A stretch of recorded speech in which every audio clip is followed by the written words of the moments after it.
La verdad es que la reflexión surge, Pepe, Darío y quienes nos están viendo, de un conjunto de consultas profesionales que me hicieron el año pasado, al inicio de la pandemia, sobre medidas administrativas que se estaban tomando y que afectaban a empresas, que afectaban a establecimientos mercantiles, que afectaban pues, al tráfico económico, y que de repente los clientes llegaban y decían, oye, ¿esto qué es? ¿Lo tengo que acatar? ¿No lo tengo que acatar? Ya me cerraron mi oficina, no me permiten trabajar. ¿Qué hacemos? ¿Qué hacemos con un conjunto de normatividades que, como ustedes además observaron el año pasado, pues unas venían con decretos de la Secretaría de Salud, y entonces la gente decía, ¿esto qué fundamento tiene? Luego se dio también mucho más adelante el contexto de la aprobación por parte de COFEPRIS de las vacunas, y también hubo gente que se acercó y dijo, oye, esto de COFEPRIS sí sirve, no sirve, es bueno, no es bueno. O sea, creo que había una problemática, como muy bien señalaste, Pepe, derivada de la pandemia, pero ya cuando intenté ofrecer alguna respuesta a través de dictámenes y a través de escritos, etcétera, a estas consultas profesionales, pues me encontré con un derecho administrativo que me pareció un derecho administrativo, sinceramente se los digo, y a lo mejor pues ese es mi error y mi limitación, ¿no? Mi muy limitada capacidad, pero un derecho administrativo muy diferente al que yo estudié.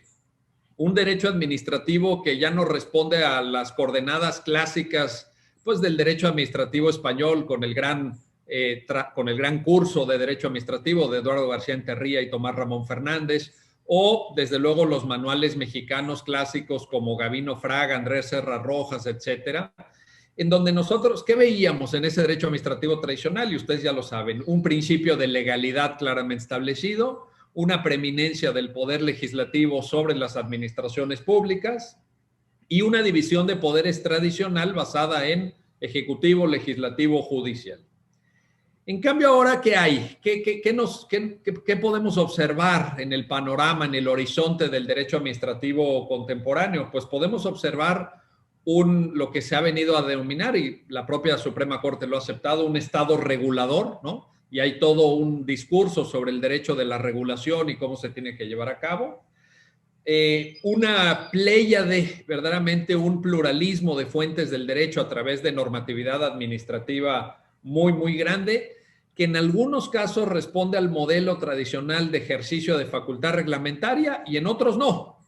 En otros estamos ante una regulación de distinto tipo, y sobre todo una preeminencia de lo que en el derecho administrativo norteamericano llaman las agencias reguladoras, donde cada vez más lo que se observa es un predominio de una cierta racionalidad y de una legitimidad técnica, de una racionalidad técnica o de una racionalidad de especialistas, que va desplazando poco a poco a la típica legitimidad democrática que permitía explicar por qué la ley era superior jerárquicamente al reglamento y por qué el reglamento tenía que atenerse estrictamente al contenido legislado, etcétera. Entonces, ahí hay un tema muy, muy importante, y sobre estas agencias que parece que conforman una especie de cuarto estado o de cuarto poder, pues hay muchas dudas, ¿no? Primero, ¿quién nombra a los que integran estas agencias? ¿Con qué criterios? ¿Bajo qué requisitos? ¿Cuánto tiempo permanecen? ¿Quién los puede quitar? ¿Cómo diseñan políticas públicas? ¿Qué tanto pesa la ideología de los integrantes de estas agencias? ¿Qué tanto se basan en racionalidades, como digo, puramente técnicas? ¿Qué perfil de nombramientos tienen? Etcétera. Lo que sí también nota uno en todos estos debates es que la gente le pide mucho a las administraciones públicas, la gente le pide mucho al Estado, y en la pandemia lo vimos claramente, donde la gente decía, oigan, cuiden nuestras vidas, cuiden nuestra salud, pero cuiden también nuestra economía, cuiden nuestros ingresos, no destruyan fuentes de trabajo. Entonces, creo que puede en esto haber un consenso en el sentido de que necesitamos administraciones públicas, si me permiten usar una sola palabra, capaces. Administraciones públicas capaces. Administraciones públicas que tengan al menos 4 cosas, que son una buena regulación, que tengan presupuesto suficiente, que tengan recursos materiales para llevar a cabo su tarea y que cuenten con recursos humanos. Y que desarrollen capacidades en el plano analítico, es decir, que recaben información, que entiendan la información que recaban, que la puedan procesar y que sepan cómo utilizarla. Capacidades de coordinación, ya un órgano aislado de todo lo demás no sirve, no funciona. Necesitamos acciones conjuntas, trabajo multinivel, diálogo, interagencias, que tengan capacidades de regulación también, y en ese sentido observamos una facultad reglamentaria fragmentada, ya no aquella del 89 fracción primera, sino una que podríamos llamarle facultad reglamentaria todavía, creo yo, salvo la mejor opinión de ustedes, pero ya que surge de varias fuentes, y capacidades de implementación. Y luego me encontré también con un debate muy interesante, en parte tomado del derecho administrativo norteamericano, sobre la vía de control que pueden ejercer los jueces sobre este tipo de agencias y sobre este tipo de problemas. Y aquí, un poco en el artículo intento, digamos, como mandar el mensaje de que hay dos formas de ejercer el control. Uno sobre, digamos, lo que podríamos denominar casos o temas o ámbitos fáciles, entre los cuales se pueden mencionar, por ejemplo, a los 5 siguientes. Se puede controlar sin problema el retraso en la respuesta administrativa o la violación del plazo razonable. Se puede controlar sin problema la actuación arbitraria o el abuso de la discrecionalidad, aunque este es un tema que creo que falta perfilar en México, ¿no? Un ejemplo típico sería cuando le caen muchas auditorías a un solo contribuyente. Evidentemente la administración tributaria tiene discrecionalidad para enviar auditorías, pero no puedes estar atosigando a un contribuyente, no puedes estarlo martirizando con 10 auditorías el mismo año. 3, se puede controlar sin problema, creo yo, actuaciones fuera del ámbito competencial. En México la competencia es un requisito constitucional, artículo 6, fracción, párrafo primero. Se pueden controlar en una cuarta manifestación actuaciones violatorias del procedimiento aplicable, ¿no? Se brincaron el procedimiento, no cumplieron con todos los pasos, ¡pum!, control judicial. Y también actuaciones con insuficiente o nula motivación, es decir, problemas de acreditación fáctica por parte de las administraciones públicas.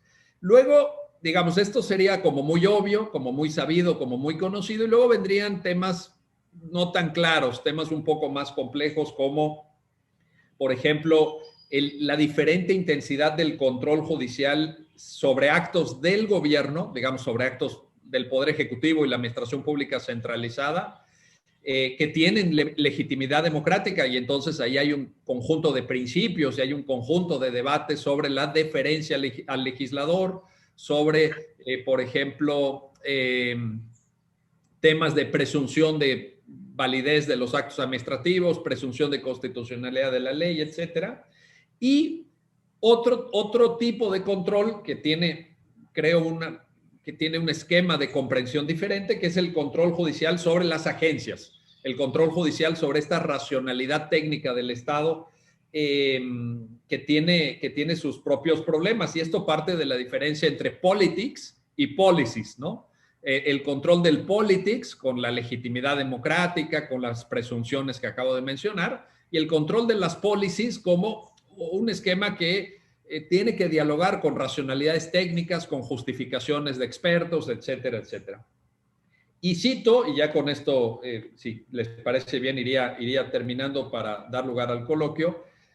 Cito en el artículo, pues, las famosas reglas que en 1984 estableció la Suprema Corte para el control de la discrecionalidad administrativa en el caso Chevron, en donde el Justice ponente, que fue, como ustedes saben, el Justice John Paul Stevens, creó esta regla de los 2 pasos, ¿no? De los 2 steps, y dijo, si la ley administrativa que regula el acto no es ambigua, debe atenderse a la ley. Es decir, la administración pública está amarrada y el legislador lleva mano, por decirlo de esta manera.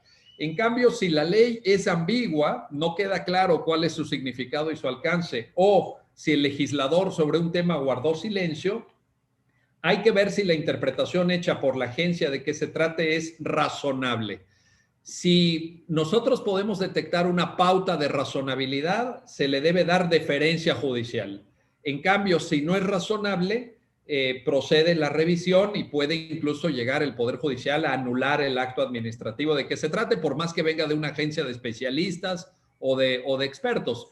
Esto ha sido muy cuestionado. A mí me llaman la atención muchas cosas. Ustedes saben que Chevron pues, es el caso con el cual se enseña derecho administrativo en Estados Unidos fundamentalmente, o por lo menos temas de discrecionalidad. Y una cosa que me llamó la atención es que es el caso más citado de la historia judicial norteamericana.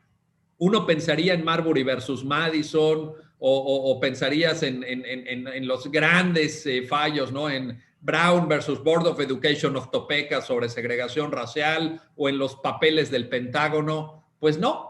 La verdad es que la resolución más citada, la sentencia más citada de la Corte Suprema de Estados Unidos, y además por mucho, es Chevron de 1984, cuando Marbury tiene más de 200 años. Y la verdad es que este aspecto que me encontré en esta revisión que les estoy platicando para redactar el artículo, también destaca la existencia de este Estado regulador.